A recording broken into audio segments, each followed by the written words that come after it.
Good morning, everyone. Welcome to the Clackamas County Board of Commissioners Issues and Updates for August 2, 2022. County Administrator Gary Schmidt, you're up. Thank you, Chair Smith. We'll start with the Housing Authority. If you would please convene as the Housing Authority Chair.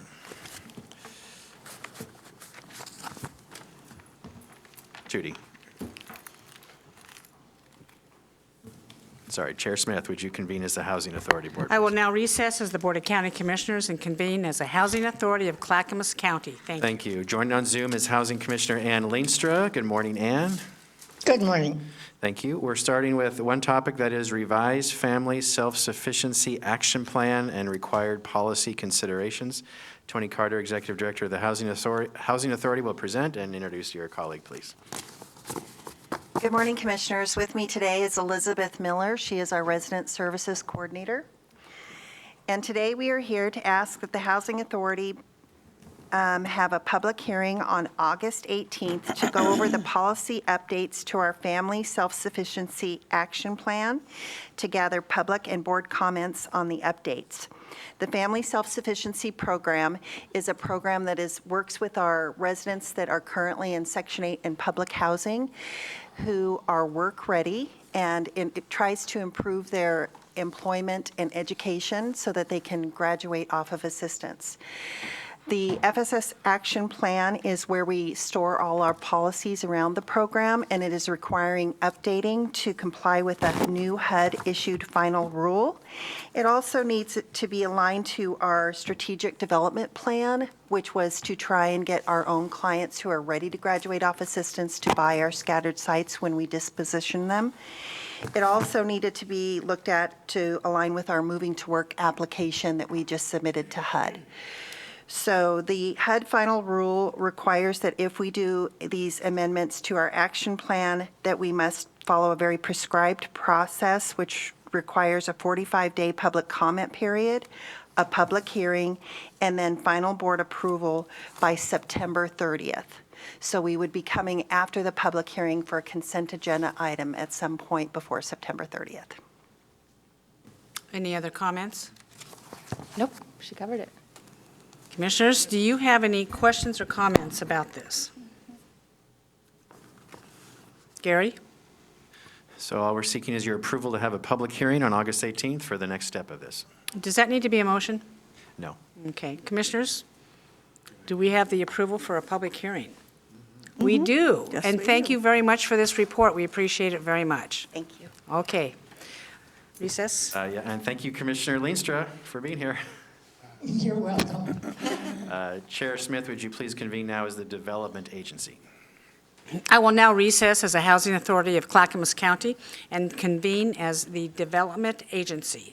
All right, next is Development Agency, request for consent agenda. Item 1, approval of an intergovernmental agreement with Water Environment Services relating to sanitary sewer improvements and the Linwood Avenue Improvement Project, agreement value not to exceed $1,078,790. Funding is through Water Environment Services. No county general funds are involved. Dan Johnson is the Director of Transportation and Development. Go ahead. Thank you so much. Good morning, Chair Smith, Commissioners, Administrator Schmidt. This may sound familiar because we did a very similar agreement last week with Clackamas River Water District. This is an agreement with, regarding our Linwood project. As you know, there are utilities in that project. There are benefits for us partnering with some of these utilities to have them use our consultants to assist in that. Essentially, this is an agreement with Water Environment Services to do similar work.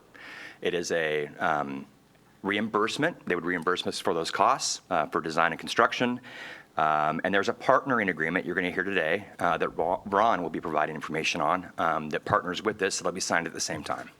I'd be happy to answer any questions you might have. Commissioners, any comments or questions regarding this agreement? Seeing none, thank you very much. Thank you. Next, Chair, would you convene as the Water Environment Services Board?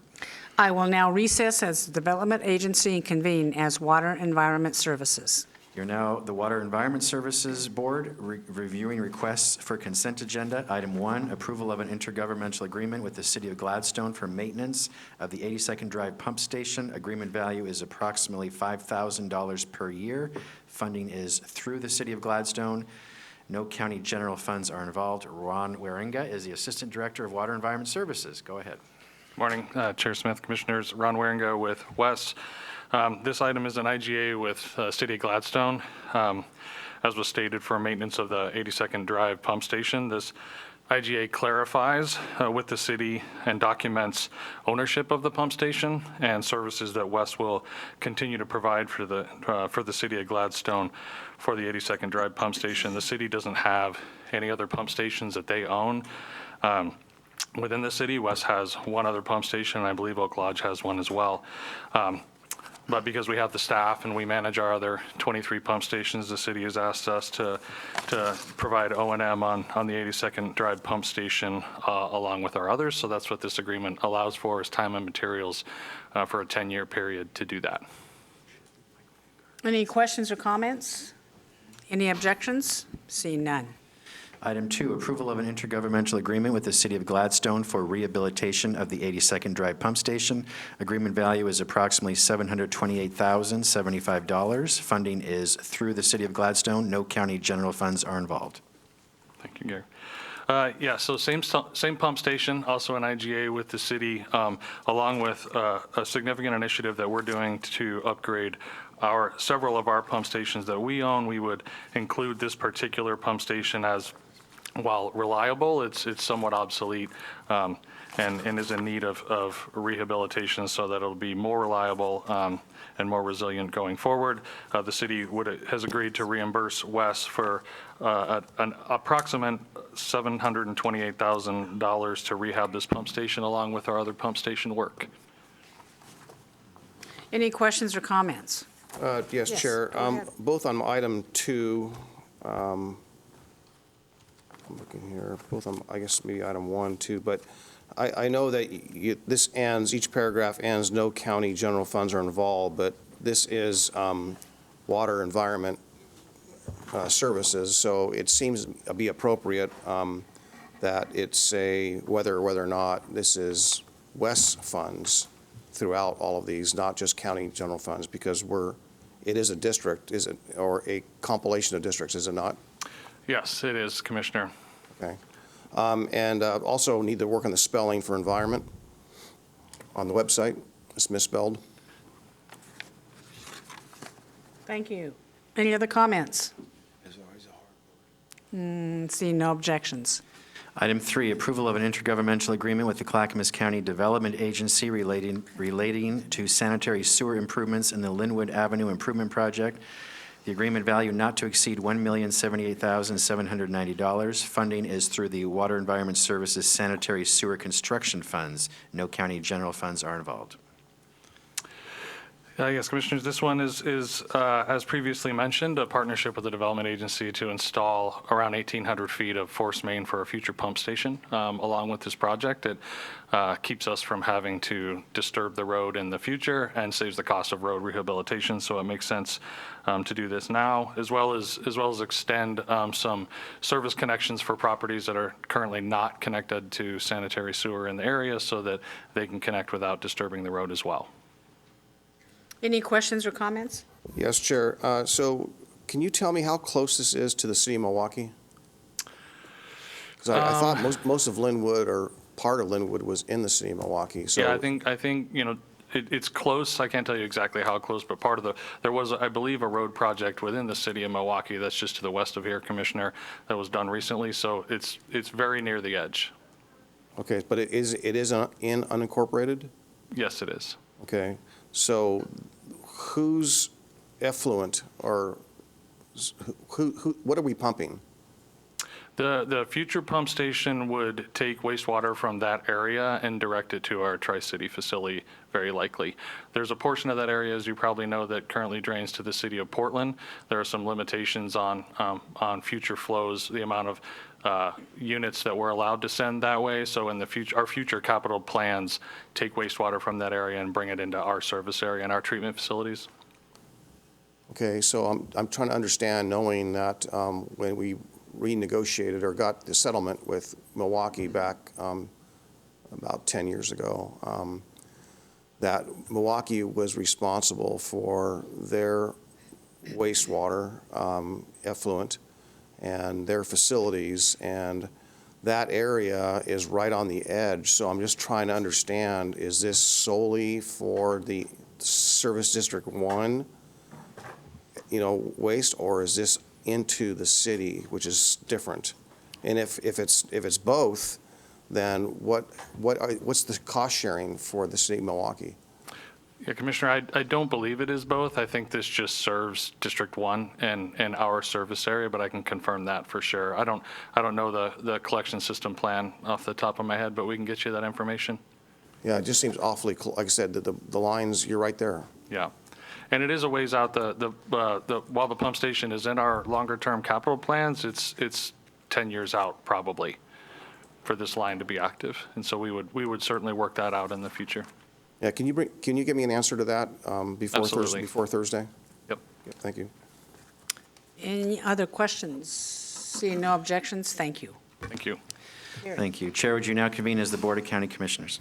I will now recess as the Water and Environment Services and convene as the Board of County Commissioners. All right, we are continuing with requests for consent agenda. These are under the Board of County Commissioners. I'm going to skip elected officials because the staff's not here yet. Under County Council, item 1, adoption of a board order approving an intergovernmental agreement with the state of Oregon for Phase 2 funding of the county courthouse. The agreement value is $189 million. Funding is 50% through Oregon Capital Construction Improvement Plan Fund and 50% through budgeted county general funds. We have Nate Boderman, Assistant County Counsel, and Gary Barth, Courthouse Project Manager. Go ahead, please. Good morning, everyone. We've had a number of agreements related to the courthouse in front of you, so give me just a moment and I'll try to put this one in context for you so you can understand how it fits into the bigger picture.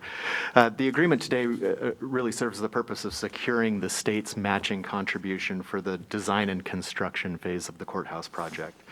The main purpose of this agreement is to define the amount of the contribution that the state will be putting forward, the types of qualifying costs that will run under this particular phase of the project, and the timing of that payment.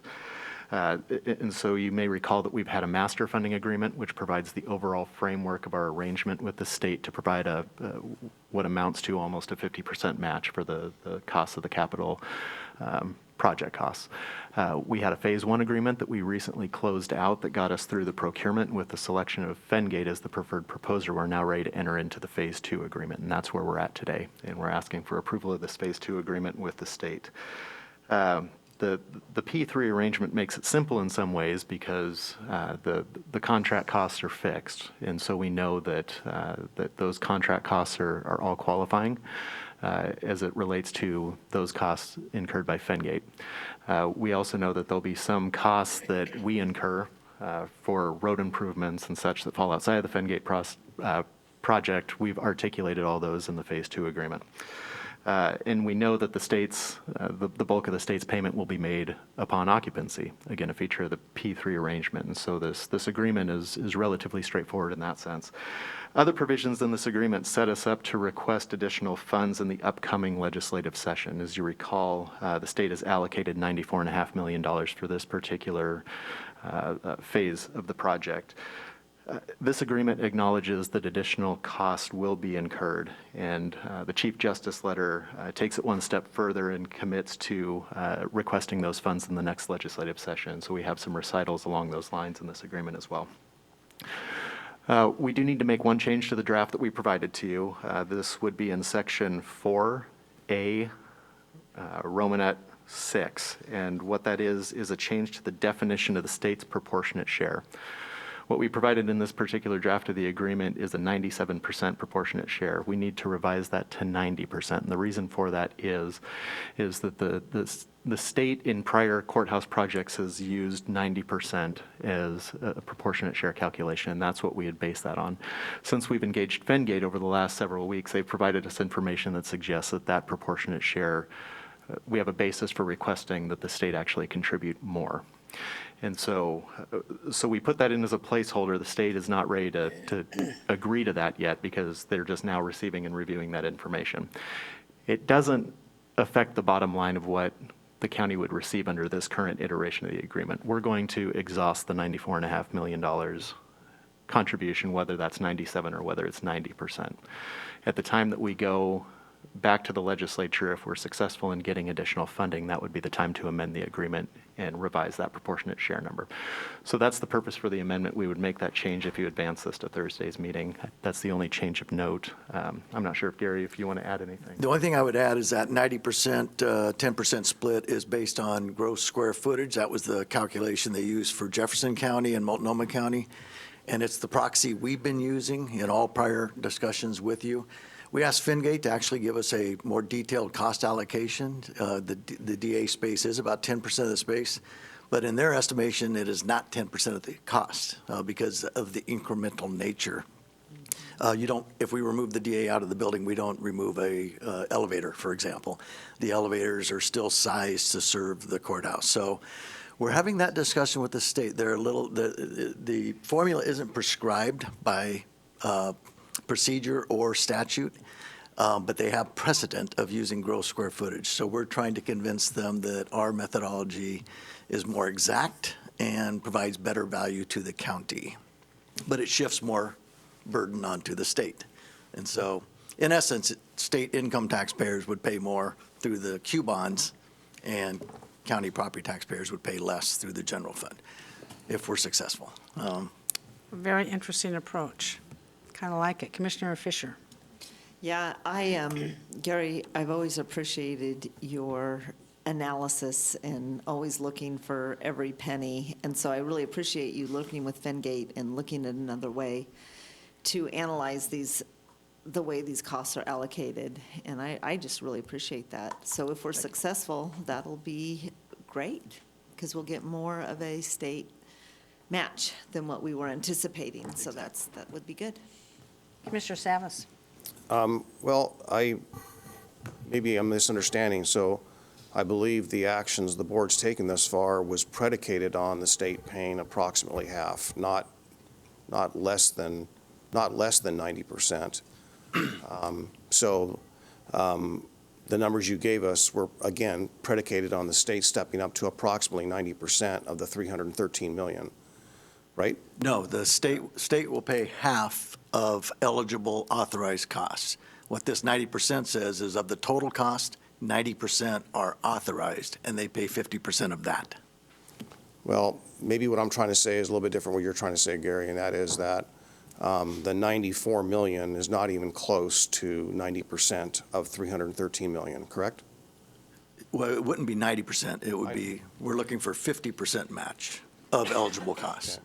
So, And we would be going to the 23 session to ask for the additional funding we need for that. okay, let me match. reword this then.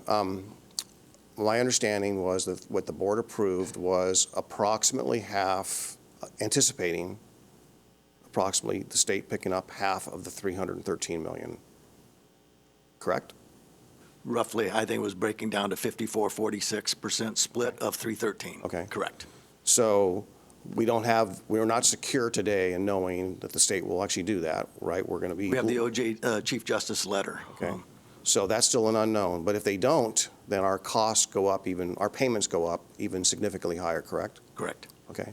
And the other factor is what with the interest rates that have tripped up here recently, 0.75% here last week and prior, we're poised for just more expenses. So I'm just kind of curious how that's going to play out here. Let me clarify two things. One is you, at a recent study session, we entered into a swaption that put a ceiling on interest rate. So we've limited your upside exposure but kept your downside opportunity. Our consultants just reran the rates on Friday, and the rates that we're pegged to for our financing actually have stayed low and have not been affected by the prime movement. Ours are more pegged to how Wall Street reacts and how the treasuries react, and it's not tied to prime. So when the Fed moves prime, it doesn't necessarily move our rate. Okay, so So we're locked in. You have no more than a maximum first-year payment. But right now, if we ran the rates, it looks like that payment's coming in significantly under when we go to financial close in August. all right, that's under what? Under what you proposed to us? Yes, I didn't bring the previous study session materials, The but it not was to all exceed out. amount, yeah, and the resolution was 15.5 million, I believe. 5. Yeah, So 15.5 is the number. for the first year payment, For the correct. first year payment, and they go up from there. It's not 15 15.5 Capital flat. charge, again, stays fixed. I think it was about 12 of that 15.8.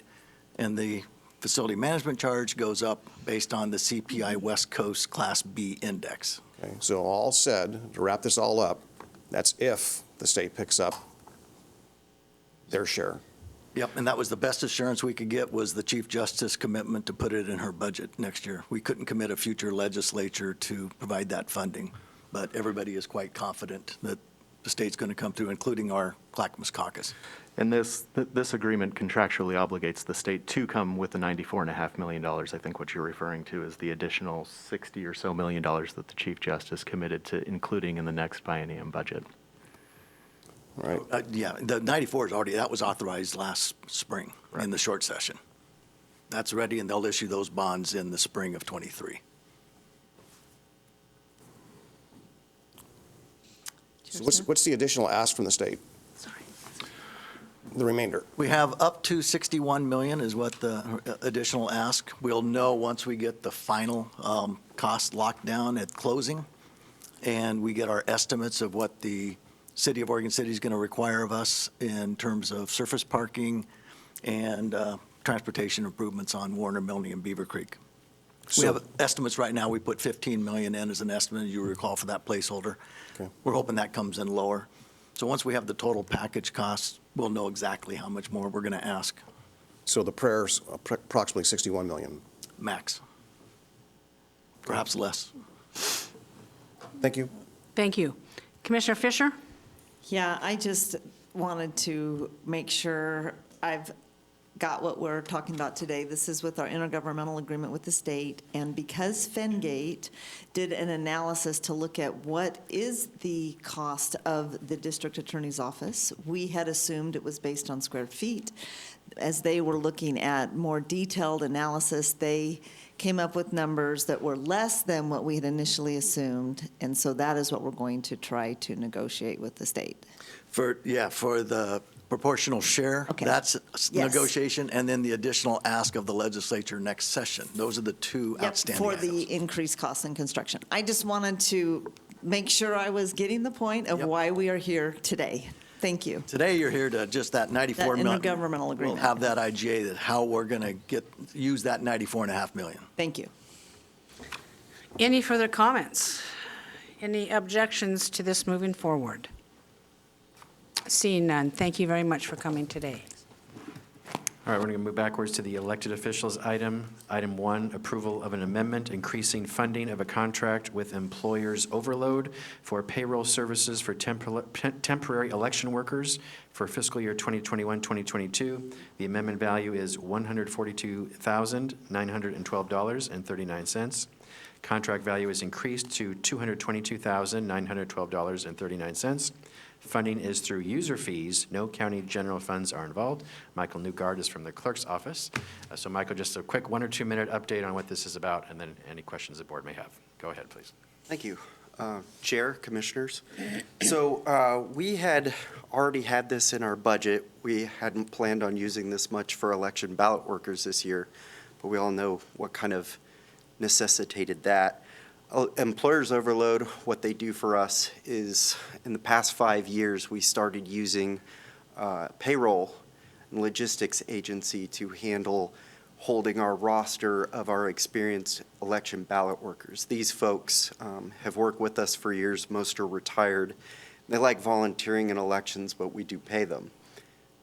So part of what we do is we used to have them on a list with human resources here, but because of changes in laws with the Affordable Care Act and some other issues, it actually cost us more to keep them in county HR. So this was a cheaper solution, a more efficient solution for us to keep these folks on call whenever there was an election, a recall, a special election, anything like that. We could basically push a button and these folks are already onboarded.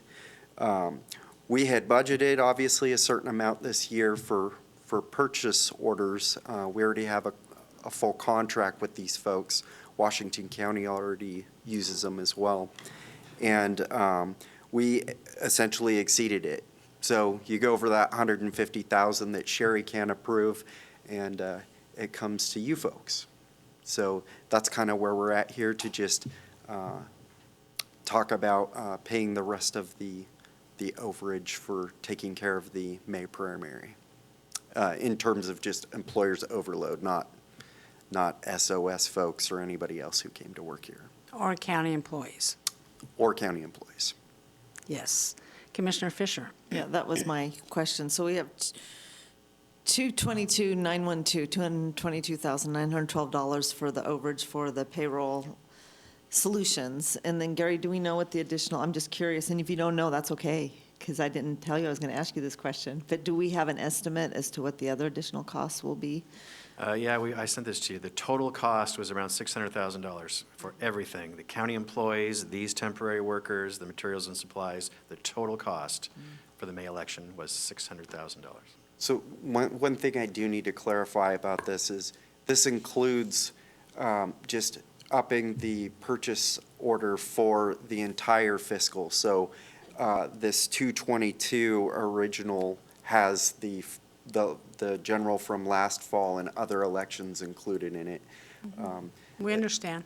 Okay, sorry. Thank you. Understand. It was just a point of clarification on another issue about how many employee hours were used again? Over 6,000. 6,000 hours, 600 employees, yes. A lot of Sorry, I sixes missed there. Of which I'm very grateful, and I will always get to bring that forward whenever the opportunity arises. Thank you, Michael Newgard, for bringing this forward. Commissioners, any further comments or questions? Paul? Yeah, I just want to say, Michael, I just want to acknowledge your, the rescue you did on Mount Hood thank with you. the helicopter flight and getting the coverage on that. So thanks again for your service in the military and also for the National Guard. So it's appreciated. My pleasure. Thank you. Yeah, okay. Seeing no objections? All right, next, Human Resources. Item 1, approval of a 2022 agreements with Providence Health Plan for administrative services for Clackamas County's self-funded medical benefits.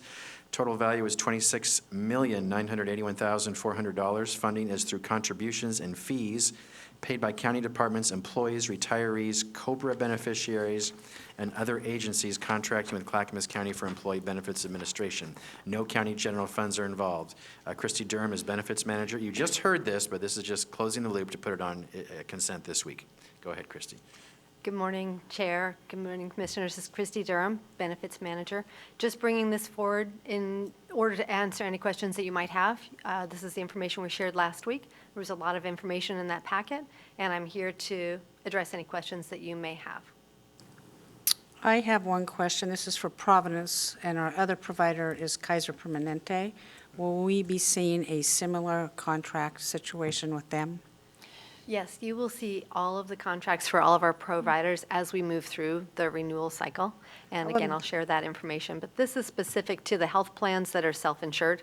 There are choices that we make in the self-insured plans that are different. When it's fully insured, we just take the changes that they implement. At some time in the future, whenever you can do it, I would like to see the total number for all medical plans the county pays for. This particular Providence plan is almost $27 million. Although it says it's no general funds are involved, a lot of these agencies and departments in the county who take advantage of this are funded by general fund. So Gary, it's a little bit, no county general funds are involved. That's not entirely 100% true. Correct? Departments pay allocated costs using general funds to benefits? They do. There is So a- you're there is correct, a Chair. fee. There are probably some general funds involved. You're There are correct. some general funds, so I think going forward, that correction needs to be made. Yep. I would like a total number on, this is for 1 year, correct? Correct. Yes, and I would like a total number for 1 year. We can do that. We can break it out by employer and employee contributions so you can see. So what's in the budget When you have includes- time, just keep doing your good work. I appreciate that very much. Any further comments or questions? Any objections to this moving forward?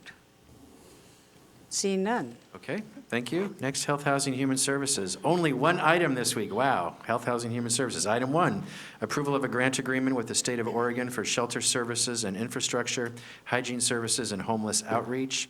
Grant value is $2 million. Funding is through the State of Oregon. No county general funds are involved. Rod Cook is the Director of Health, Housing, Human Services. Go ahead. Good morning. Basically, if you approve this grant, it would support Health, Housing, and Human Services goal to provide and develop affordable housing with supportive services for individuals and families on their path to improve health, wellness, prosperity, and inclusion. It would provide shelter services and infrastructure, as the administrator mentioned, hygiene services, homeless outreach, et cetera. So this would be a benefit to our county if approved today. Any questions or comments? Yeah, Rod, I am curious.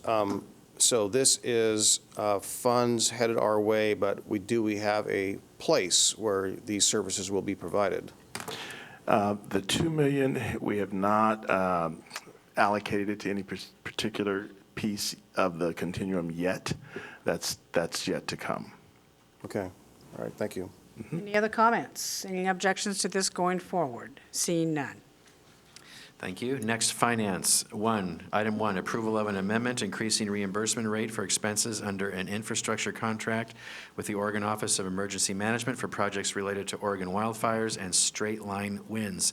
The amendment value is approximately $170,000. Total anticipated revenues are increased to approximately $1,500,000. Funding is through Federal Emergency Management Agency. No county general funds are involved. Elizabeth Comforts, Director of Finance. Jeff Jorgensen, Facilities Director. Go ahead. Thank you, Commissioner Schmidt, and good morning, Chair and Commissioners. I'm Elizabeth Comfort, Finance Director, and this is this change to change the percentage of reimbursement is not the first time. Back in January, you approved the first amendment to increase our reimbursements from 75% to 100% for the wildfires costs during the time of the wildfires. This is an amendment that is for eligible expenditures beyond that period of October 10th and moving them from 75% to 90%, which is an increase of reimbursement by $255,000 to the county. Great. Questions or comments, folks? Seeing no objections. Item 2, approval of a public improvement contract with Apex Mechanical for the Public Safety Training Center Make-Up Air Unit and Exhaust Unit Project. Contract value is $643,900. Funding is through budgeted county general funds. Good morning, Chair, Commissioners. Yes, this replacement of the makeup unit, the current unit is 25 years old, so it's beyond its life cycle. So the new unit is required to go ahead and provide the air conditioning, the heating in the public safety training center, the shooting range there. So, Any questions? Yes. Commissioner Fisher. I don't know if you can answer this, but I'm interested because I never used to think about these things until there was COVID. But with the air circulation, and we know that that helps keep cleaner air, will this incorporate that in the space? this is actually for the shooting range themselves. There's 2 shooting ranges in there, law enforcement and not. And it actually is bringing in 100% outside air into the shooting ranges. Okay, so it does get outside air, so that's only would become a problem if there are wildfires and the air outside is toxic. Correct. Then you have to turn off the outside air. And these units have pre-filters and filters also because there's, lead from the shooting range. So we actually have to handle them as hazardous waste. Oh, good. So I'm glad I asked the question. There's a whole bunch of safeguards in place there. Thank you so much. Any objections to this moving forward? Seeing none. Item 3, approval of a goods and services contract with Johnson Controls for the Red Soils Campus Heating Cooling System Preventative Maintenance Services. Total contract value is $644,679 over 5 years. Funding is through budgeted contracted maintenance funds, which does include county general funds. So this is the annual maintenance that Johnson Controls performs on the chillers, the boiler, and the maintenance of the central utility plant, which will be connected to the new courthouse also. So it's the public safety public services building, development services building, portion of the Silver Oak building, courthouse. We will be connecting Beaver Creek up to it also. So this is the maintenance contract for that. Connecting Beaver Creek. Beaver Creek Clinic is actually going to be on the central That's what utility I thought plant you meant. also. You just said Beaver Creek. Okay, sorry. Okay, yeah. All righty. It's a street, too. Yeah, I heard. Yes. I heard that, yeah. Yes. Any questions or comments? Just a clarification, so that 600 some odd thousands divided by 5 Correct. years, so it's 100 some odd thousand per year. Correct. It's basically the first year is 119,000, then it's 3% per year, but it adds up to the 644. Okay, thank you. Okay. Seeing no objections to this moving forward, thank you. Thank you. All these items will be on this Thursday's business meeting. Next issues item is House Bill 5006, final distribution of funds. Bronson Rueda, County Assessor, will present. There's a memo in your packet. You did discuss this last fall, Commissioners. This is closing the loop and asking for your guidance moving forward.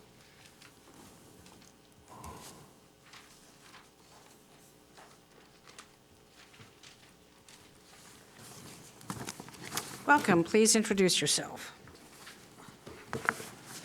Good morning, Chair Smith and Board. My name is Bronson Rueda, the County Assessor. I'm here today to get a distribution decision from you for funds set aside for Clackamas County. House Bill 5006 was passed in 2021, granting $23.2 million to 8 counties for lost tax revenue related to the 2020 wildfires. Clackamas County's share was just under $563,000 to be distributed over the course of 4 years. In November 2021, the board approved the distribution of the first year's allocation of funds of $116,831 to all taxing districts. In April 2022, the Department of Revenue issued instructions to distribute the remainder of the $23.2 million. Clackamas County's remaining share is $446,166. The Treasurer's Department has already received the funds and is awaiting distribution instructions. Per legislation, the distribution decision falls on the board. My recommendation is to distribute the money, the remaining money, to the specific tax districts affected by the September 2020 wildfires through a county resolution using the 2021-22 distribution schedule. This method of distribution is what was agreed to be the best course of action at a meeting with the other 7 counties impacted by this legislation. Are there any questions? I do. You go through the list of our taxing districts, and I think I counted 24 of different taxing districts here. It's in the attachment. How is, like, everything from the cemetery district in Estacada to our Clackamas County Fire? Now, those distributions are not equal, I assume. Correct. And there's a formula attached based on what? Population served? It's based on the distribution percentage for each taxing district. So each taxing district has a percentage based off of the whole county, and then all those distribution percentages are added up, and then that percentage for each taxing district then is determined to how much money each one's going to get. Okay. Is this the last distribution we will see from this wildfire fund? It is. This is it. Okay, good. Well, yeah, we're thankful, of course. It's better than a kick in the head, right? At least we're getting something. I know. Like the fires were. Yeah, right. Okay. Any other comments from commissioners on this? I would like to know maybe a report on what the fire districts receive throughout the county, knowing that we're all under a little bit of compression, not compression, but struggling with the C-800. Just wonder if there was opportunities that might help them augment their budgets. So I have the actual estimated distribution amount here for, let's see, Molalla Fire District. Just a minute. Oh, yeah, we all suffer from Getting old, that. folks. That's got to be, there's a whole lot of math involved in divvying these dollars up, so. Okay, let's see here. Clackamas Fire is posed to get $81,908.11. Estacada Fire, $4,677.10. And Molalla Fire, $3,999.59. Okay, thank you. Any other questions or comments?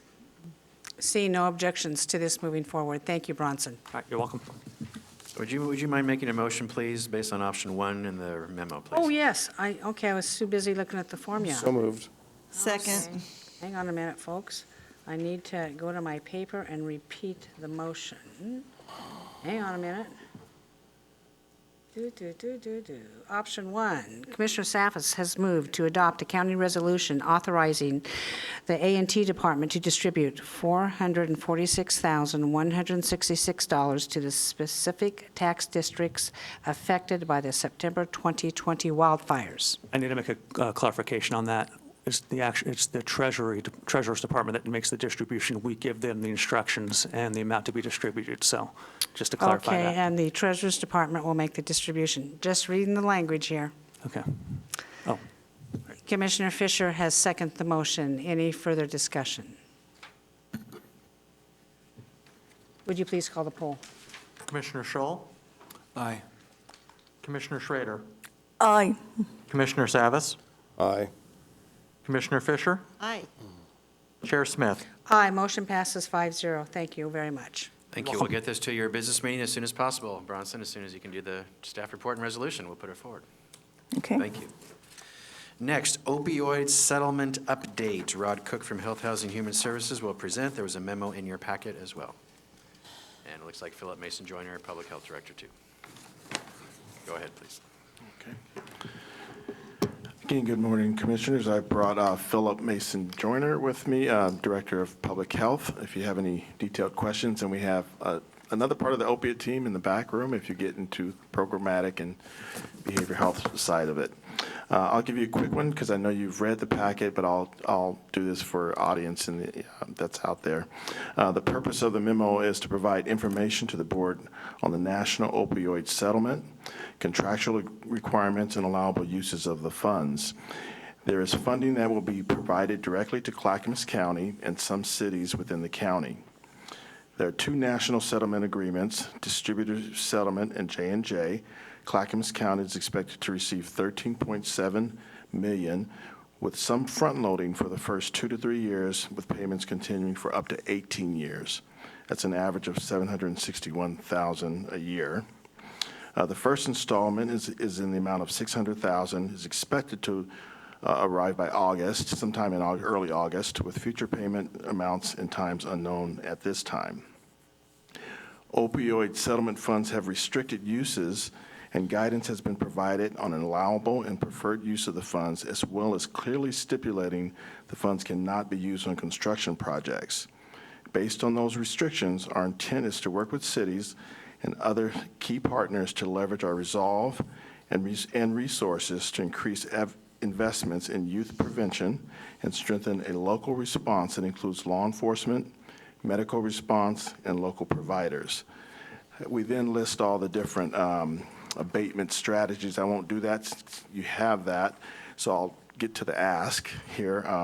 So basically what we're doing here today is county staff seeks your approval to move forward with a transparent process that engages cities, our first responders, and local providers trained in evidence-based practices to develop a comprehensive plan to reduce opioid misuse. Upon your approval, County Health, Housing, and Human Services staff will begin coordinating with impacted departments, that would be H3S, Sheriff's Office, and Juvenile, community partners, and cities who will also receive settlement funds, including Canby, Gladstone, Happy Valley, Lake Oswego, Milwaukee, Oregon City, Sandy, Westland, and Wilsonville. So again, to reiterate, we're simply asking today for your approval to move forward on a process that will engage all the key partners so that we can have a system that's aligned and working together to combat the opioid misuse in our community. Then I have Thank you Philip for that. excerpts if you have. Philip, would you like to say anything? I think Rod did a terrific job setting the stage, and happy to answer any questions the board may have. Thanks.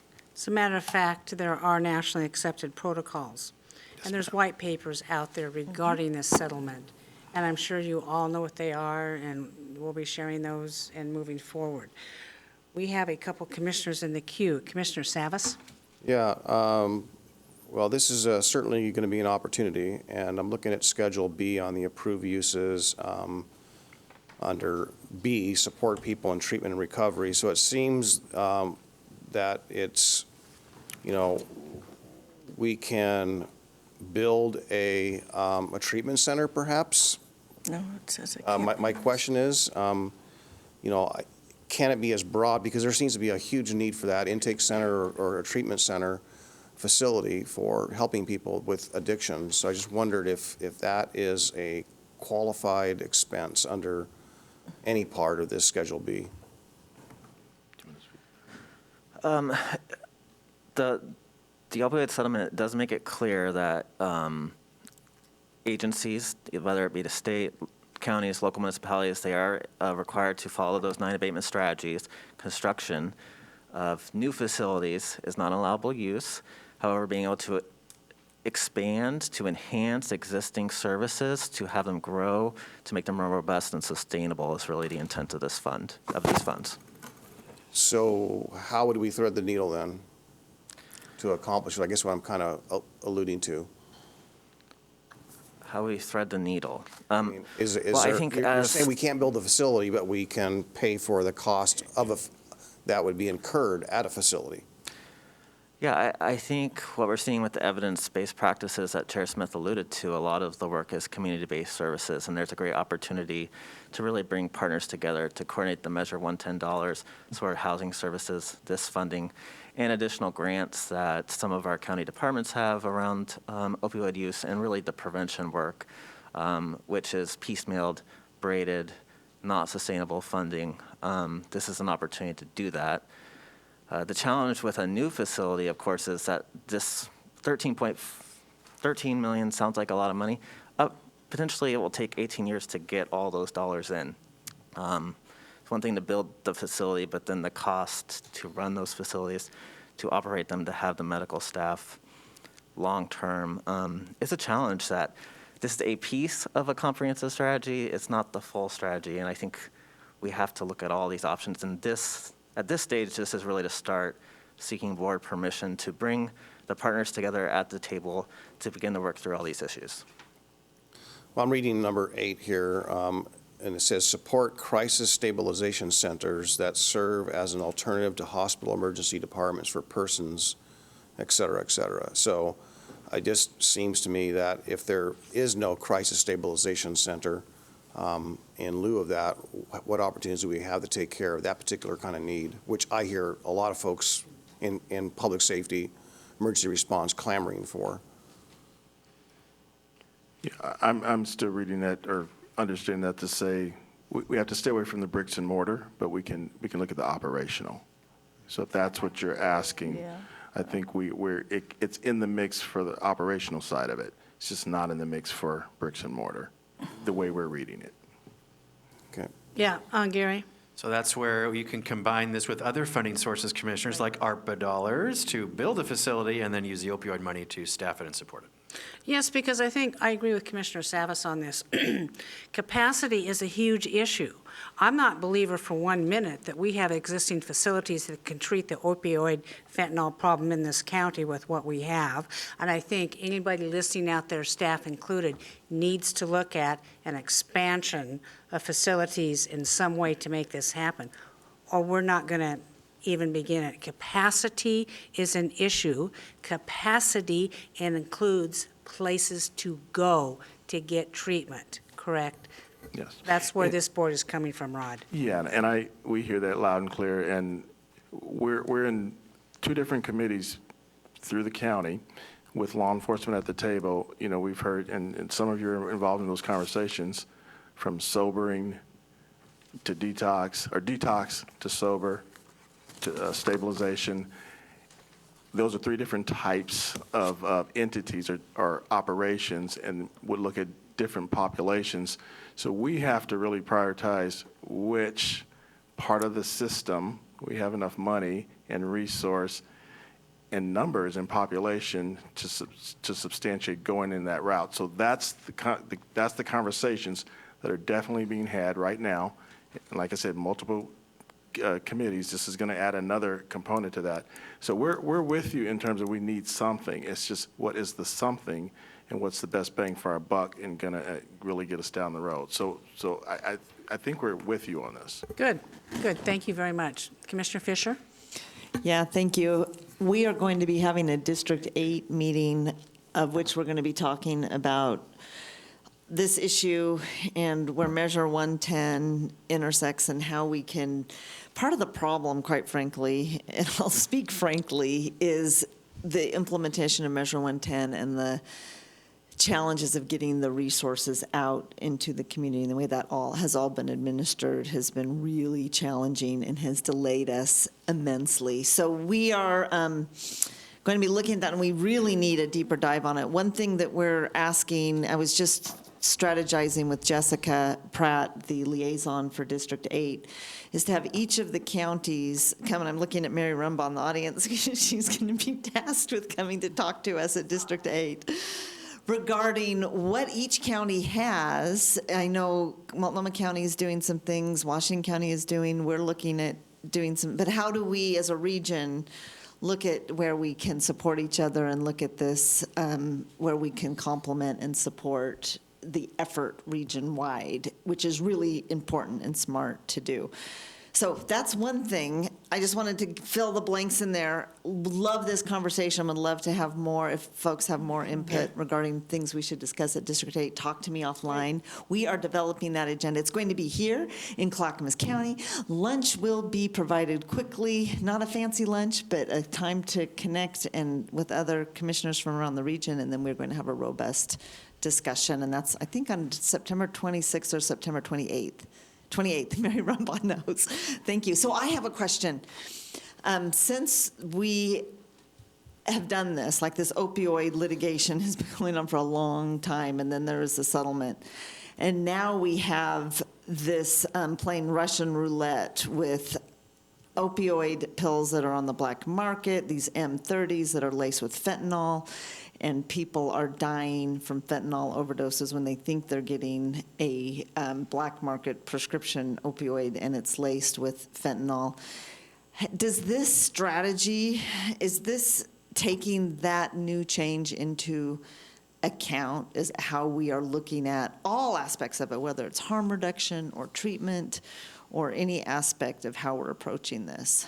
Yeah, key to what we're asking for approval is to make sure that the ongoing, existing today, what we've done for opiate along that continuum, we continue to engage those folks and those programs and those resources in this new alignment with these funds.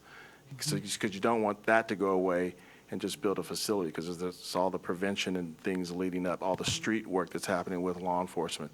We want to make sure all that's in place, because one without the other, you're going to fail. So the answer is yes, this process allows us to have that conversation with those who are dealing with the right now. People are dying today. They're out there. All the things we've done with law enforcement to give them the kits to have on their sides when they run up against somebody who's overdosed.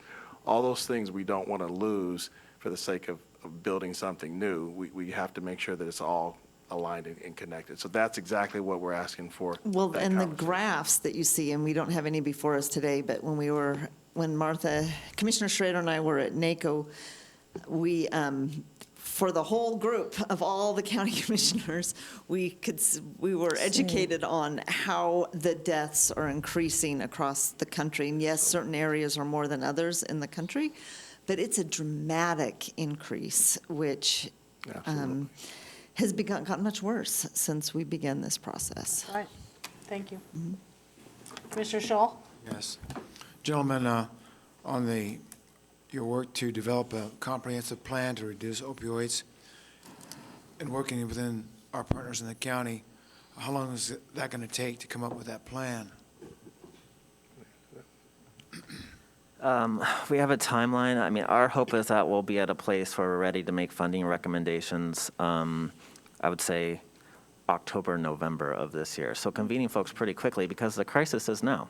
We don't want to wait and wait and wait. While the money might take 18 years to come in, the issue is here today. Exactly.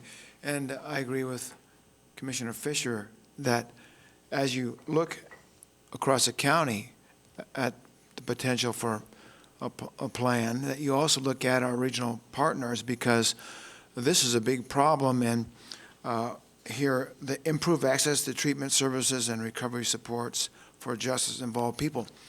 That right there is something that the law enforcement people have been talking to us about for a long time. It's expensive, and so I encourage you to also coordinate with the region and see what we can come up with in October for a solution we can really afford. Okay? Thank you, Commissioner. Well, I beg your pardon. One more final comment. I just want to encourage you to stay strong on this, because everything that we can do in the county is to react to a situation that is outside the county, and that is the movement of illegal drugs into our nation that should be controlled better by our federal government. So what we're doing now is we're reacting to the problem, and this is a very difficult thing. So your plan that comes up, you come up with in October, might not solve it. This problem might continue until such time that the federal government gets more involved in reducing the movement of these drugs into our county. So stay strong. Thank you. Thank you, Commissioner Scholl. Commissioner Schrader, you're up. Yeah, that was a nice segue, Commissioner Schull, because my question was, what's the pipeline supply chain for these materials? Where is it coming from? Is it coming from China? Is it coming from South? Does anyone know? How is this, Mexico? We don't really know? Or we just haven't asked that question about where, is it drug cartel? It's probably, I shouldn't even say this, but it's probably all of the above. We have our prevention unit, and it's funny because DEA and some of those folks are engaged in that community process, and so we could get that information for you and see what the latest, because we have some friends deep in the federal government on the law enforcement side of it, so we can get that information for you, see what flows. Because I do agree with Commissioner Schull that there's a supply, there's an issue here that is making it far more less difficult for people to get a hold of these substances, down to the even, I imagine even young children have had overdoses at this point, as well as teenagers. So we all know there's got to be some kind of a public safety framework that's going to have to go into this for getting those drugs off the street. Yes. Okay. But if I can get that information, that'd be great. Yeah. Thank you, Commissioner Savas. Yeah, I would certainly hope that after 18 years that we've somehow have a system in place that can continue on and support itself. But just going back to my earlier point, and others touched on it as well, you know, there's an opportunity, I think, with the 5% set aside of the supported housing services monies. There's a committee formed where the Tri-County chairs sit on that hopefully can be, you know, one option for that amount of money, because it's a considerable amount of money, could be a facility to do just that such thing that could do the bricks and mortar and can be owned and operated by all three counties. And then these funds could certainly pay for the services rendered there. But whether it's District 8 or AOC, you know, we have our legislative agenda around the corner, and I think we need to amp this up statewide and see if we can't get state assistance. But not having the facility does not maximize the use of these dollars and provide the services that some of those people desperately need. And I just go back to that documentary by Como News that was done as a, you know, at least a starter for people that have watched it, saying, why don't we do that? And that was the Seattle is Dying documentary. Anyhow, that concludes my comments. Good comments from all my commissioners. Commissioners, we don't need a motion, but do we give approval to staff to go forward with a transparent process that engages our cities, first responders, and local providers? So moved. Yeah, we don't need a motion, but. Okay, let's but do it. Head yeah. nod, thumbs up. There's go no forth. objections to you moving forward on this. We appreciate the report. It was very informative. Thank you. And thank you for your support. And not a penny will be spent without your approval, Commissioners, when that time comes. Okay, great. Thank you. Next, your review of your business meeting for this Thursday, August 4, 2022, 10 a.m. All the consent agenda items today that you discussed. That's your agenda. If you have any questions, please let me know. Next, advisory board and commission appointments. Tony, go ahead, please. Clackamas Workforce Partnership has one opening on their commission due to term expirations. Recruitment was through a targeted recruitment of a K through 12 school district superintendent to fit within the board's required composition. Interview was conducted with the eligible applicant. The recommendation is Shay James to a first term that would expire August 4th, 2025. I will accept a motion to nominate Shay James for the Workforce Partnership Board. Second. Commissioner Saffis has moved the motion, and Commissioner Schrader has seconded. Any further discussion? Seeing none, Tony, please call the poll. Commissioner Fisher. Aye. Commissioner Schull. Aye. Commissioner Savis. Aye. Commissioner Schrader. Aye. Chair Smith. Aye. Motion passes 5-0. Thank you very much. What's up next, Gary? Next are commissioner-requested items. Commissioner Savis, the trolley trail pedestrian safety. Commissioner, is this a Board of Commissioners discussion or an NCPRD board discussion? The trail is owned by NCPRD. Okay, so Chair, I suggest you convene as the NCPRD Board of Directors, please. I will recess as the Board of County Commissioners and reconvene as the Clackamas County Recreation Parks District. Yep. Thank you. I apologize, Commissioners. I should have noticed this better, but we'll correct it on the agendas. Please go ahead, Commissioner Savis. And Mike Bork is here as well, Director of the Parks District. Yeah, as I mentioned at the Trolley Trail Festival here a couple of weekends ago, one of the concerns that I heard frequently was the safety of folks and the shock or the scare or the suddenness of someone aggressively passing them at a high rate of speed on a motorcycle or a electric-powered bicycle now, which have speeds pretty fast. Also the harm to small pets that are on leashes that are nearby that are apparently are near getting struck. So it's been an issue. I can tell you as someone who uses the trail, it's been an issue for a long time, but it seems to be getting worse.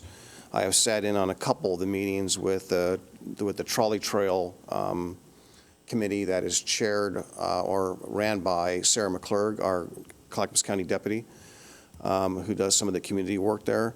And it's also staffs at times. I've been there with one of our NCPRD staff members, Kevin, can't remember Kevin's last name.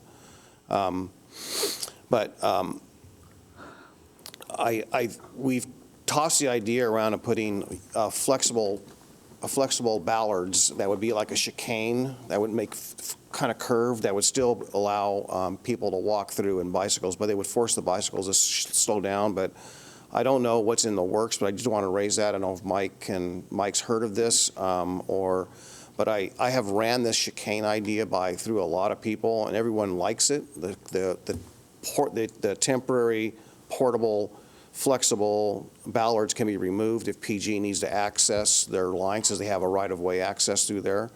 But I think it's really important, because if you're 80 years old and suddenly someone comes whisking by you at 45 miles an hour, that's not very pleasant. And some of these people are awfully rude, I'll just tell you from personal experience, getting finger gestures like you're in their way. But 40 miles an hour is not an acceptable speed on the trolley trail. Mike? Mike, do you have, two questions come to mind. What is the cost? Do you have it in your budget? And I would assume we would have to have negotiations with Portland General Electric on right-of-way issues, no? Mike Bork, NCPRD Director. I have not heard about the chicane idea. I'm familiar with the concept for traffic control. Usually it's much more for like street pedestrian, like along roadways. Typically not for corridors. I do know that we do have money in this year's capital repair and replace budget to do. We've already done some fog line striping, and we've got some other intersectional safety striping, but not anything that would be a physical type of barrier to kind of force people to slow down. Would there be certain portions of this trail that would need this over other portions? I mean, is the trail perfectly straight all the way through? I ride the trail usually about once a week on my electric bicycle. You know, I don't get up to the speeds that can be achieved on them. But it's a matter of people just not being respectful in general. I mean, you see it whether it's somebody on a non-electric bicycle that's just thinks they're in the Tour de France, or somebody that's got a motor that can get up to 30 miles an hour and just doesn't care what's around them. Would speed bumps help? Yes, but it also opens up a lot of liability issues as well.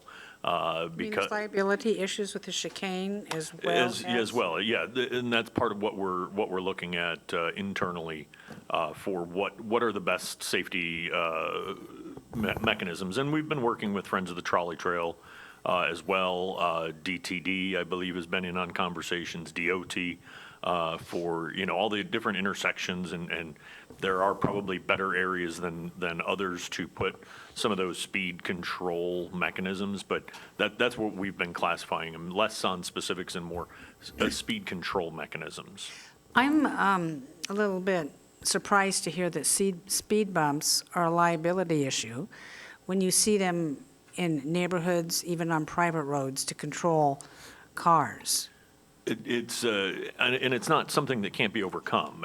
There are liability concerns if you put too aggressive of speed bumps and somebody takes a tumble on a bike or a tricycle or something other than maybe it's designed for.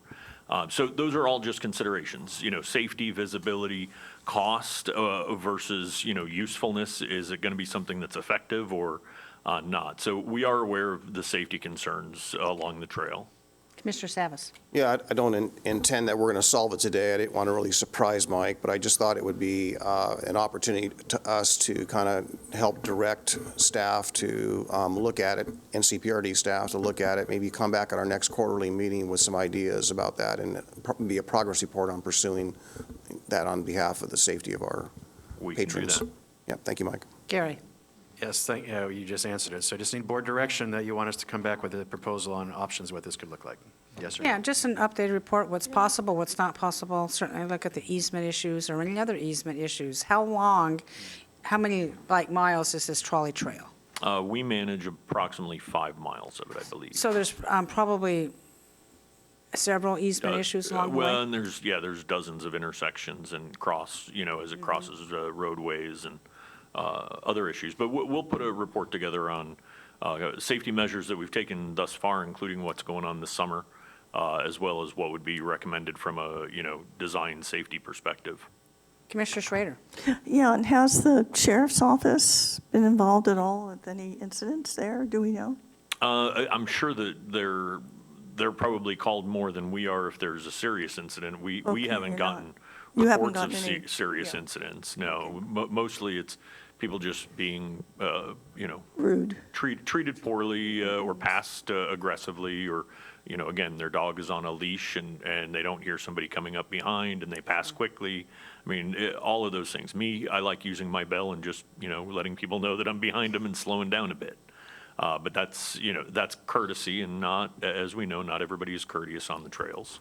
Mike, you said you had an electric bicycle? I do. Yeah, how fast can you go on that if you were just decided to? I'm not one to test out the limits, but I can say that I've gotten it up to about 30 miles an hour on my particular model, but I'm also a big guy with a big, heavy bike. And I don't have the biggest motor either. There are some beasts out there that can get up to 40 miles plus. Oh, my gosh. Yeah. Okay. They're not really recommended for trailways, though. Mr. Savas, any concluding comments? I just one thing. I mean, it's positive that this is, I've been part of the Trolley Trail Council in the past. I would probably say this is the highest trafficked trail, at least then, it probably still is, the highest, and we have in the county and in the district. So there's nothing, I don't think, that comes close to this. So it is highly successful, it's highly used,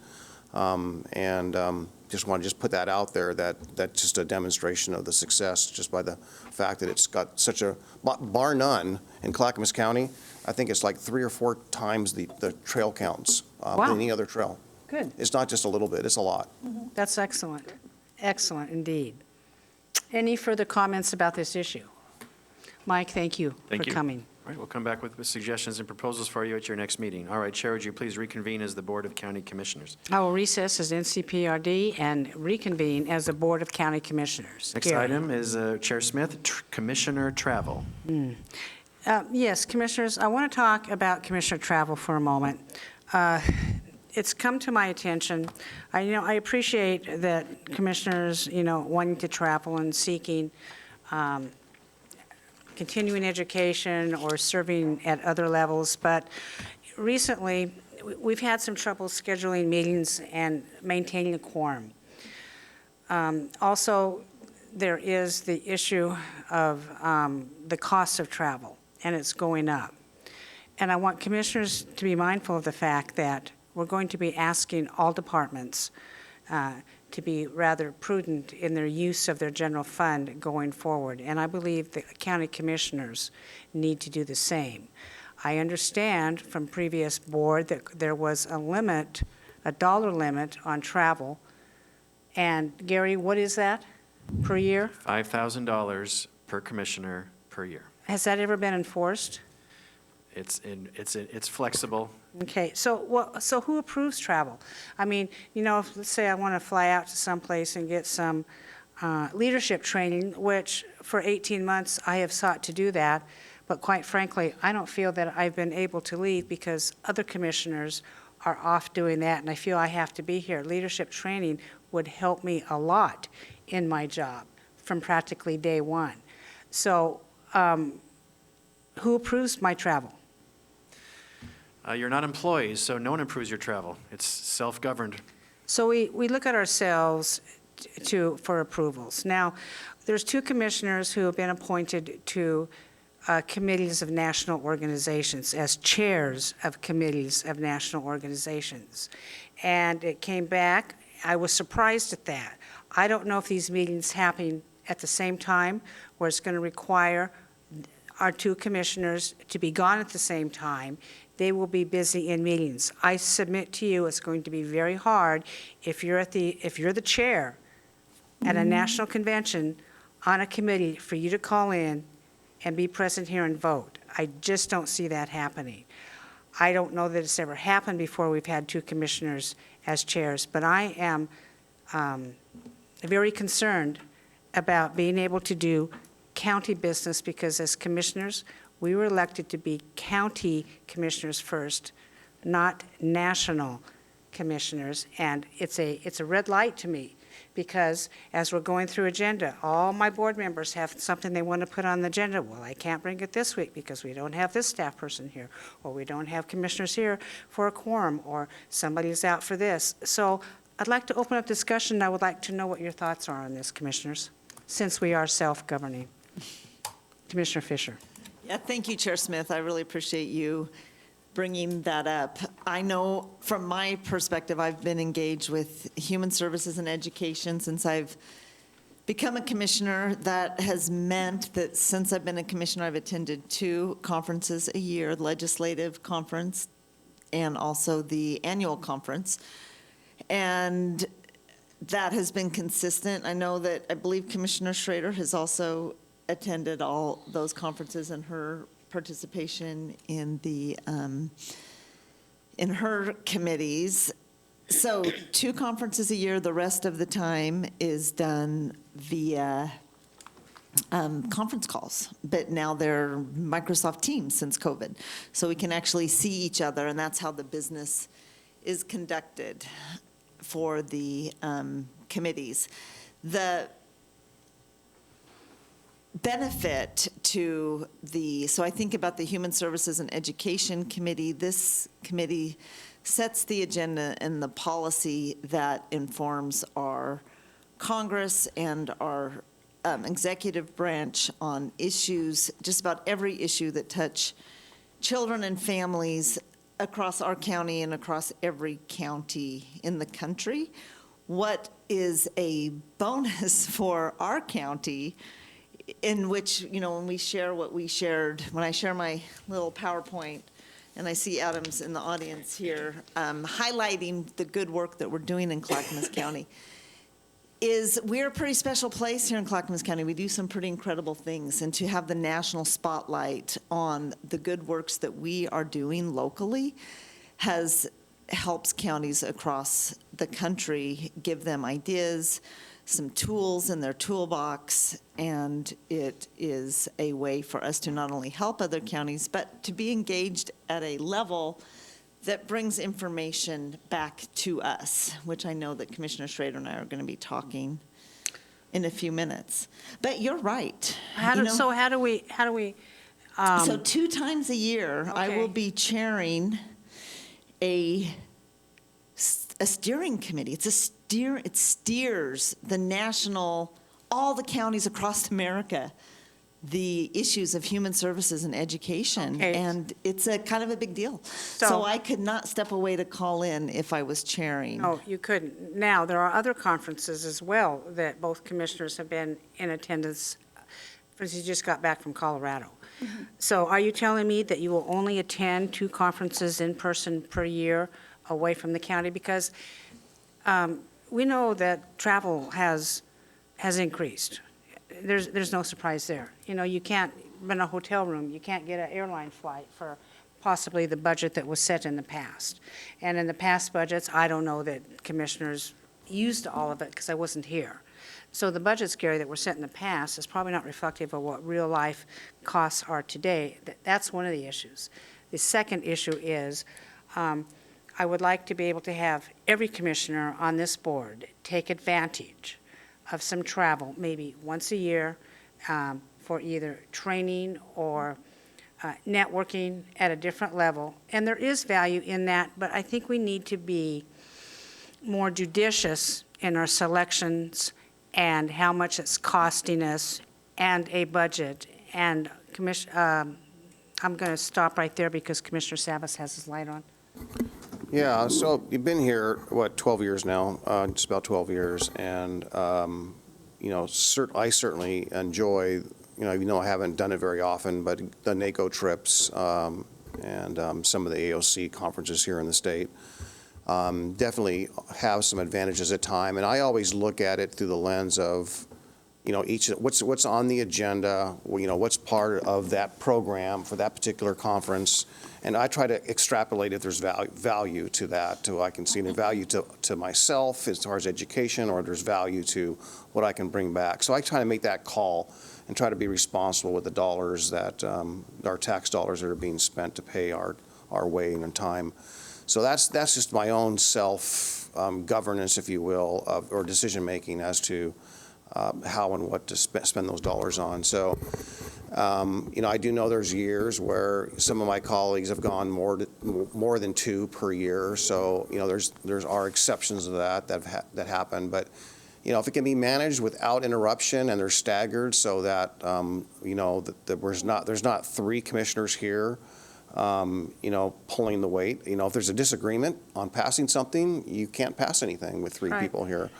But I will say this, I've been and because of COVID, I haven't had a trip away in quite a long time. I even turned down opportunities this year even, because I have a vice chair position on the National Association of Counties Transportation Committee, steering committee as well. So, and there's a lot going on in transportation, but all of those meetings throughout the year, with the exception of the 2 conferences per year that NACO holds, all those are done via Zoom or Teams, I think it's Teams.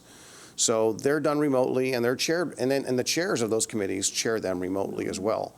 So, I know it can be done remotely, and I would certainly make sure that there are opportunities for our colleagues to, here today, my fellow colleagues here today, to call in those times. I will say, on a personal note, I've been struggling a little bit with my 3 nerve issues I have in 2 different places in my lower back and upper neck back. So that will be continuing. I expect to have another procedure or 2 more intense than past here early next year. So just so you're all aware that I don't know how those will happen, but there'll be some times we'll have to go to the doctor, go for an MRI or whatnot. So just to let you know that I can't forego that. Right. Thank you, Paul. Commissioner Schrader? Yeah, thanks for bringing this up, Chair. I really appreciate it. I just want to mention that there are also opportunities that I have taken advantage of with the National Association of Counties. It is not paid for by this county. The EMLN folks, the What's that? Economic Mobility Leadership Network. It's Ah. a national leadership network. It is a grant from the Melissa and Bill Gates Foundation, and all costs are covered by the National Association of Counties. The other one, so that one is an ongoing piece that I had to apply to and be accepted to. So I am asked to go once a year at no cost to the county, or actually probably it'd be 3 times a year, no cost to the county.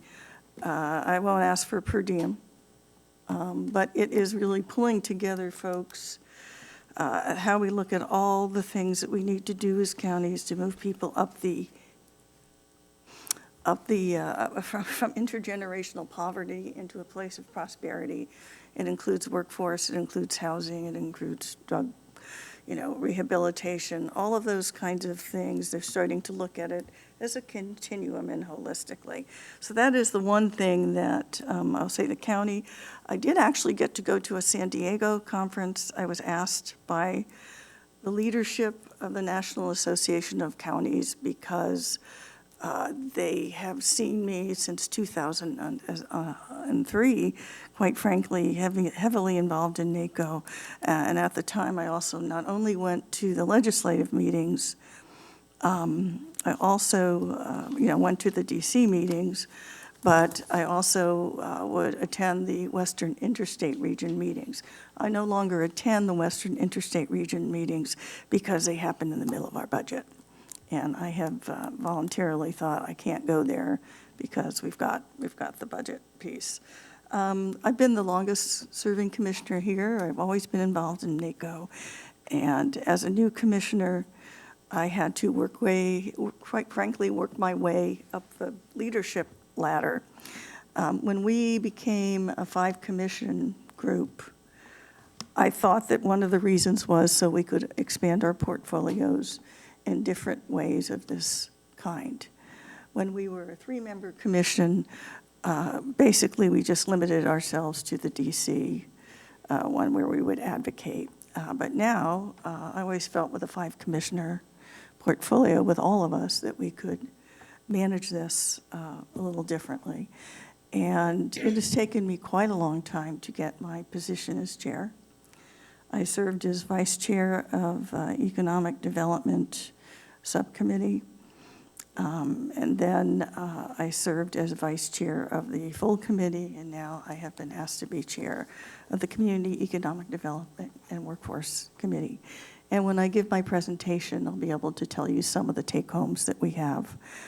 Because of my work, we have been, quite frankly, I have an example today of how our county has been mentioned in their national publications as a county that is innovative and moving agendas forward, that we are informing policies across the nation. I've been a resident of this county since 1979, and I will always serve this county. And I am hopeful that we can problem solve. And my suggestion would be is that we have a time where we all look at our schedules for the year. We come up with who's going to be where, what, when, and how. And that would include personal travel as well.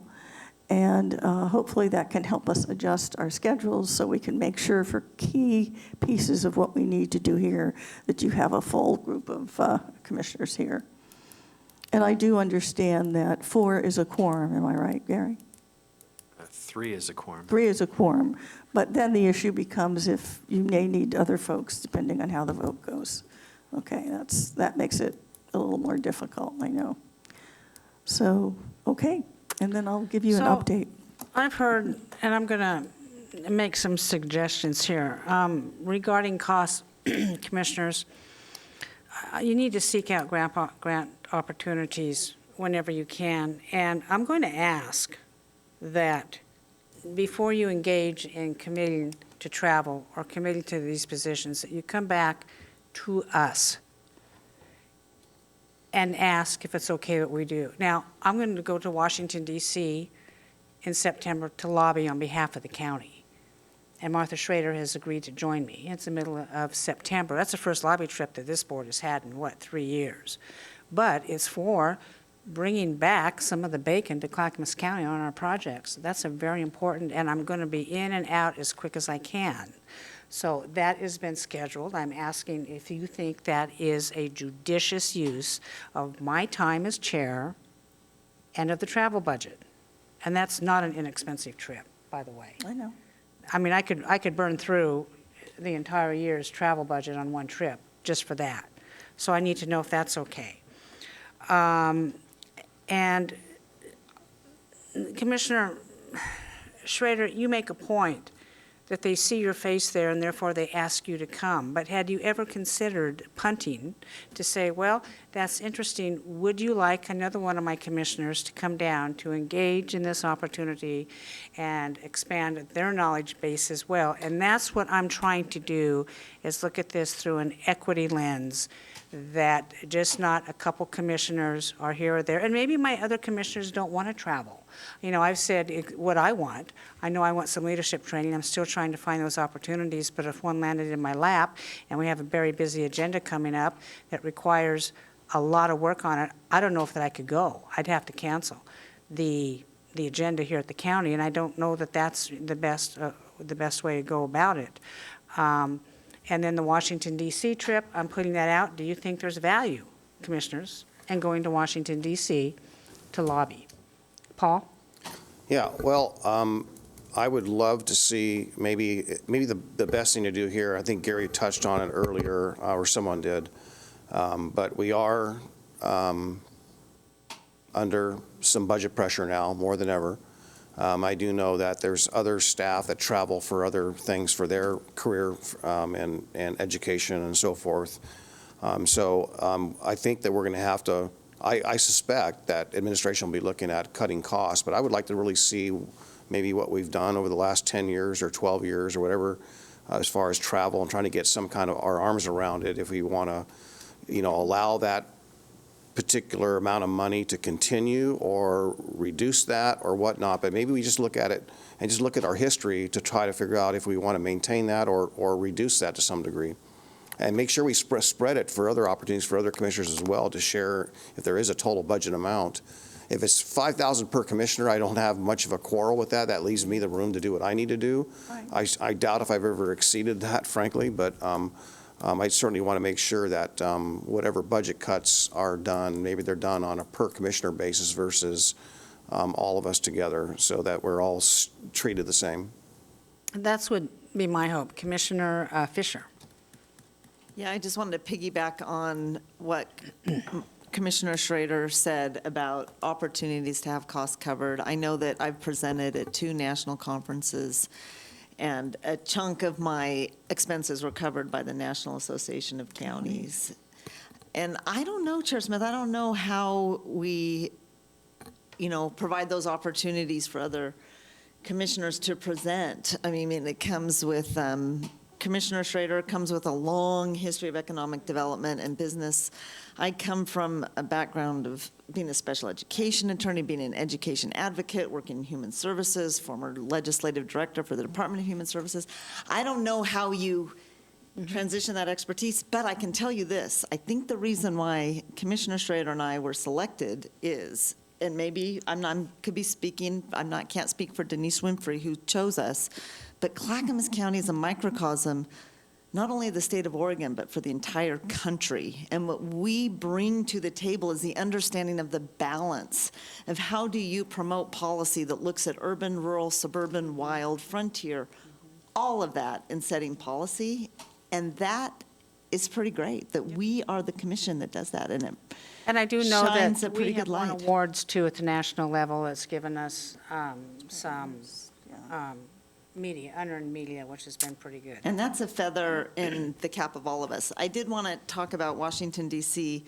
a bit. I've had when Gary was our public affairs of going there, and gosh, it was just so hot. And you're going in September, the weather. So dress cool. But I do think that's very valuable to make those direct, in-person, in the office asks. And I want to let everyone who has not participated in the legislative conference, the National Association of counties, we go as a state to meet with our delegation. And so some very important initiatives when it comes to childcare, mental health, social emotional learning, a lot of different issues that we're working on at the county level. And for Clackamas County, you get that direct one-on-one to promote at those touch points what's important to us here. So I wanted to Okay. make sure that, and especially on transportation as well. Okay. Commissioner Schrader, you're up. Yeah, it has gotten more complicated because when we were a three-member commission, we all went to the legislative conference and we all went to the July conference, okay? So, again, I was worried at the time of an expansion because the downside was, okay, how does everybody fit into this? The upside was, well, we can kind of share the work. So I do think all of us as colleagues should be going to those two conferences. Yeah. I really do think that there are times when these are so valuable that all five of us need to be there. We need somebody, I'm on the Veterans Committee, for example, but I can't keep up with it because of the other things. We need Commissioner Shull doing that. You need to go to the County Leadership Institute, Chair Smith, and you also need to go do the online leadership program that NACO offers. Okay, we need to make time for this for all of us. And Paul, you're Vice Chair of Transportation, you should be at those, you should try and go to those conferences as well.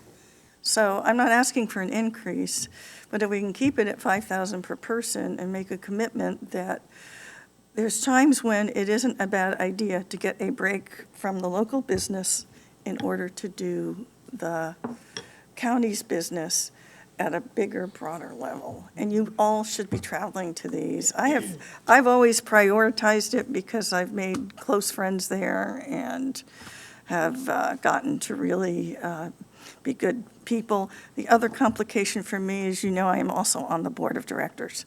I don't think, Sonia, you are on the board of directors, no. Okay, just, Commissioner Shull, you're going to be up. It's okay. But I'm going to have to pass the gavel to the Vice Chair Schrader because I have an appointment that I need to go to. But I want to say this in closing. I'm going to ask that we as a commission be very judicious in our selection of travel, self-monitoring, and self-aware.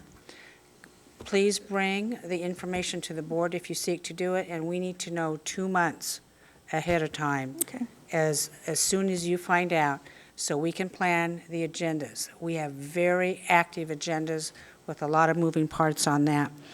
And again, seek out grant opportunities. So I'm going to repeat this. Number 1, seek out grant opportunities. Number 2, ask for permission before you apply. Give 2 to 3 months' notice and be self-aware and self-monitoring. Thank you for this good discussion. Commissioner, Vice Chair Schrader, you guys can continue. I've got to run, and I appreciate this discussion very much. All right. Go ahead. We'll keep talking. Yep, keep talking. So, Chair Schrader, I will have to leave at about a couple minutes before noon, just so you know. So Gary, where are we? Because we can, thank you, Chair Smith. Commissioner Shull. Yeah, Commissioner Shull, thank you. Yes, in January of the year, typically we have sometimes new commissioners coming in. We have the vote on who's going to be the vice chair for the year. I think it would be a good idea if we had a rough draft travel calendar for every commissioner. So in January, when we also look at liaison duties, we look at that all at the same time. The draft travel calendar would not have to be, exact, but it would give us a forecast as to what meetings you think you're going to be going to that year, the rough month or date that they usually have those meetings, NACO, for example.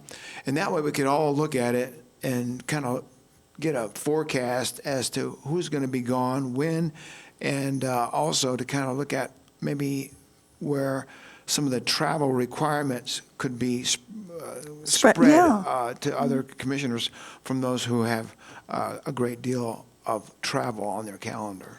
Yeah, and I would say that I think that'd be a really reasonable way to go, and I think that we are a relatively new commission, together. The other thing I would say is that because of the pandemic, we have been isolated for the past 2.5 years. And we did at one point have all of our commissioners go, at least all of us together as a team, to go to conferences through the year. And Chair Smith left, but one of the things I was going to talk to her about is when we go to DC, I've also had an opportunity to arrange for a meeting with Matt Chase and their intergovernmental person who helps do all the lobbying on the Hill. And the reason I think that's important is the only reason that counties, plural, across this nation, got the ARPA dollars directly was because of the National Association of Counties pushing and lobbying to tell them, please don't give it to a pass-through with the state. We are the local government. We're the ones who are the implementers. You need to do this, and that was successful. And we were very successful, and quite frankly, Gary, our administrator used to come with us to those conferences too. Now, again, maybe we are constrained a little bit more, but Clackamas County is a big metropolitan county by their standards, and every bit we do there helps our agenda here, and we need to be coordinating more, in my opinion, with public and government PGA. This is just my thoughts, that when we do these trips and when we see these opportunities to lobby, that they're in full, agreement that there are things that we should be pushing up our legislative agenda to align with the federal agenda at the national level to really make us successful. So that's just another thought I had. But I would really hope that my colleagues would consider now being a little more active, if you can, at these events. They're very worthwhile. Gary, I'm talking too much, and we got limited Commissioner Schrader, time. I have my light on. I don't know if you go can ahead. see it. Gary, I have a question. If we all went to a National Association of Counties, and I remember when we went we were at legislative conference and COVID hit, we had to declare an emergency. Commissioner Schrader and I were in her hotel room being part of that conversation. Would there be any reason why we couldn't conduct county business if necessary while we were all away and there was not a quorum? You are allowed to conduct county business remote as long as there's a quorum present to conduct that business, and you have to be accessible to the public. So we'd have to Zoom you or somehow have access on a computer, which we could set up remotely. Okay. So there really isn't a reason why we all couldn't attend a National Association of Counties conference, all of us at one time, and We could even give We'll do that for the Association of Oregon Counties November conference. All of you go, I go, and you you suspend business at the county for that week, and then you're all there together. So you'd have done that before. That's the Association of Oregon Counties, not the national. I'm but sorry, yes, local. Association of Oregon Counties. yeah. So that was my question, if we could conduct out of the state, and we could. You had As a to, whole yes. commission, we could. Yes? Okay. Yeah. Okay, Gary. All right, you have 2 items left, and you have 15 minutes. I hit my light on. so I didn't Yeah, see it. that's right, that's right. So I just want to just close with this. I just ask that everyone be cognizant that there are times when, I've needed to do something where I couldn't be present here. I was told I couldn't do that because 2 of my colleagues were going to be out of town or not able to attend, and we wouldn't have a quorum. So I just want to let you know that there's going to be times coming up that I'm not going to be flexible to be able to say no, that I'm going to have to do what I need to do. And also want my colleagues to understand that, when those situations arise, that is a burden on the rest of us. So I'm not trying to, just want to just realize that somehow we need to be cognizant and have some workarounds so that we're all respected for that extra effort. So, and I also appreciate that the fact that you're all traveling, that's an effort that you're taking away from your home and your lives as well. So, we're all doing this because of our work and our jobs. So that it's a two-way street, and I just want to let you all know that I think we need to realize that we ought to be sharing that and understanding what that burden is. Okay. Thank you, Paul. Commissioner Schrader, my light's on. Yes. Okay, So guys. Gary, if Just to accommodate, especially health issues that commissioners may have, is there any reason why we can't change the time of a business meeting if there's a procedure that has to happen for a commissioner? We could do it potentially in the afternoon or do it at 8 o'clock. Does it matter as long as we notice? I mean, it's good to have consistency, but can we change things? Yes, you can. You decide when you want your business meetings, when you want your policy sessions. You could meet 3 weeks a month instead of 4. You get to decide as a body. Okay, well, I would suggest, and Chair Smith isn't here to talk about it, but that we really try to accommodate, especially if it's a health issue. With the health services as they are these days, you don't get to pick and choose when you can go to the doctor. They tell you when you're able to go to the doctor. So I want to support Commissioner Savas and whatever he's got coming up. So I'm going to make a suggestion, Gary. Do we just have presentations next? All that's left is a National Association of Counties conference recap by Commissioner Schrader and Fisher, and then Commissioner Communications. Well, I would say, since we've got Paul leaving, can I do this? Can I ask to have this put on issues next week? And maybe Postpone it to next week, Commissioner Fisher, would you do yours right now, so everybody can hear? I'm okay waiting, so You're we okay can just have waiting? an Okay. overall discussion. Okay. Yeah, if Chair Smith was here, I'd like to wait when she can hear it and see it, if that's okay with you guys. All right. If you just want to do Commissioner Communications in your last 10 minutes? Yeah, let's do it. So who wants to go first? Well, I would just be interested in where everyone's going tonight on National Night Out. I'm staying in Lake Oswego. Is there a National Night Out in Lake Oswego? Yeah, all the neighborhoods are going to be gathering. Neighborhood? Yes. Commissioner Schultz? I'm going to Happy Valley. Happy Valley? Commissioner Savas? I haven't made up my mind yet. Okay, I haven't either. There's a lot of choices. Yeah, so I was just curious where folks are going. I Yeah, think I've got my puppies to walk around Lake Oswego. I'm going to take them all to the neighborhood parties. Okay, so you have neighborhood parties in your neighborhood? Oh, good, okay. Okay. Yes, Commissioner Shaw? Yes, I'd like to share with you some information from the Metro Policy Advisory Committee meeting we had last week, 27 July. You will recall on 19 July, the board sent a letter to the Oregon Transportation Committee on the tolling policy amendment.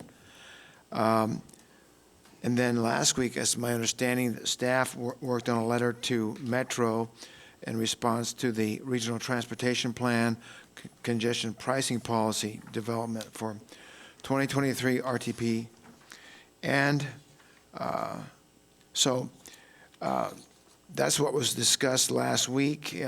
One of the questions that I asked was for Metro to be clear about who has the authority to implement different pricing programs, as well as a role of the local governments in the decision-making for the investments of tolling revenue. And so the bottom line here is that the whole tolling issue, congestion pricing, low-income toll pricing is all still being discussed. And that my recommendation to people who hear this today is that they get involved too and keep an eye on the status of these documents. Yep. Yeah, thank you. Commissioner Schull, I was having a conversation with Wilsonville City Councilor Charlotte Lehan, who used to be on this board. Right. Believe she served as chair for a while of the county commission. And oh my goodness, she just went through all of the unique ways that you could do the variable pricing because of the device that sits on the dash, and it could be individualized to the vehicle. And one thing that I was, and her idea is just idea after idea, like where you live, how often you have to travel across the bridge, looking at the geographic equity. What would be the best process? And I don't know if we need public and government affairs. I mean, I was brainstorming, well, maybe we need a resolution that comes from the county commission and all of the cities within Clackamas County to say that in looking at the price of the variable pricing, is that what they call it? Variable pricing pilot program, that we look at what are some of the things to be considered. I don't know. I'm just concerned that it seems like we're getting a lot of lip service and we're not being really listened to. But the whole idea of totally exempting some travelers or some businesses might make sense in Clackamas County. I used to joke about it when this was just an idea in 2017, but now it's more serious. So how do we get this how do we really get it into the teeth of the decision-making? Well, I think by doing what is happening right now, and that is the big picture look by Metro and ODOT on how these could work, it's not been focused in on very clearly yet. Okay, so in time, I think you'll get the kind of clarity you're looking for, but right now it doesn't exist. Do you know the timeline as when these things will be, or when there'll be drafts? I'm hoping there'll be drafts, input, Well, public the engagement. Metro congestion pricing, they're taking input, I think, until mid-September on that. But I gave each of the commissioners this morning just an extract of the regional plan, Metro regional plan for congestion pricing, and also a extract of the draft plan for the Oregon Highway Plan toll policy, and then finally, just a few pages from the draft low-income toll report. So that'll give you some information on what's being kicked around, and maybe in September we'll get some more detail on how that low-income pricing will work. Right now, in Oregon, there's more questions on tolling than there are answers. Yeah. Yeah. Well, I want to say thank you for these. Whoever helped you, if that was Caroline or if I it was just printed them you. out. It just took a minute, If yeah. it was your fancy feet doing this work, I really love having the material in front of us. Thank you.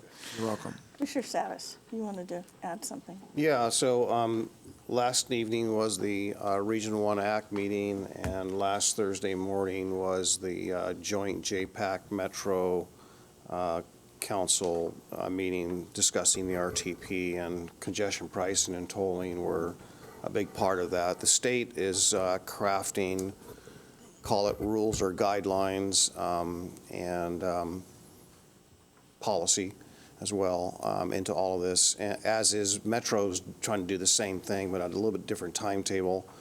And it looks like it's going to be, government overlapping, complicating, one another in how decisions are made. But I find it very troubling that, the stated goals, whether it's ODOT or it's Metro, Thursday was Metro, I made this point. Last night it was ODOT, and I've been pretty consistent. They both have the same, I think, flaws, if you will. That they, their big issue is, of course, their noble issues, the climate, mobility, low income. It's very, we're not going to accomplish those in some of the areas, especially the first area to be told, which is 205. We're not going to accomplish that at all.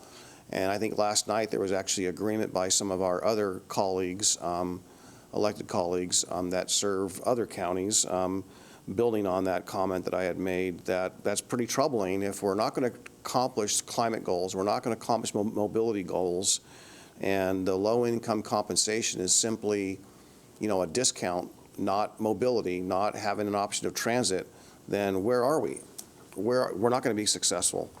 And so I think it's important for us, and I'm working with staff, as you all know, on a weekly basis, trying to come up with, decision points or policies on how we influence regional decisions. But I find it really troubling. One of the suggestions that Metro put forth on Thursday morning was, okay, before any road improvement can be made, for example, maybe congestion pricing must be done in that road in advance.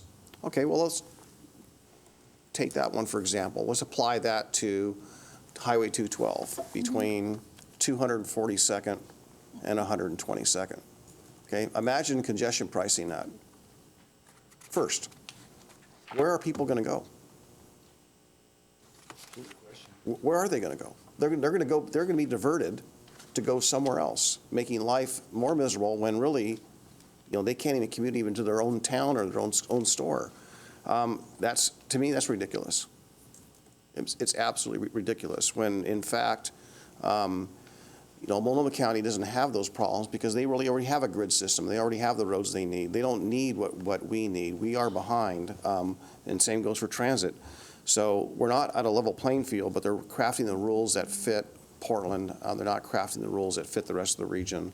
And I think our partners in Washington County have signaled very, very, very similar concerns as we in Clackamas have.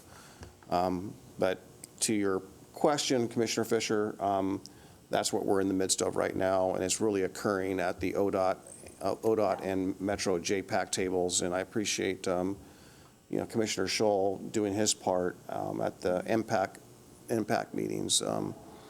But that's what we're in right now, and we'll see if these lofty, noble goals can be accomplished here on the 205 corridor. But right now, there's no way, no means, no how, no path by TriMet or anyone else to say that they can actually improve mobility or offer transit alternatives in this corridor.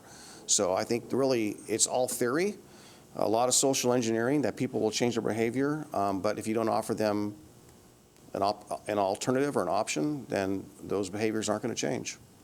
And the impacts are just simply financial, and they're just basically taking the monies out of our pockets and probably distributing them in areas and ways that are not going to benefit Clackamas County. That's what I have for today, and I'm going to run off to my next meeting. Okay, thank you, Paul. I could share more, but under the, because of time, we're just at about noon. Gary, I'll see you afterwards so we can talk about how we can get these presentations fit in somewhere, somehow. And I will save my comments about the businesses I've been visiting until next time. All right, folks, we're adjourned.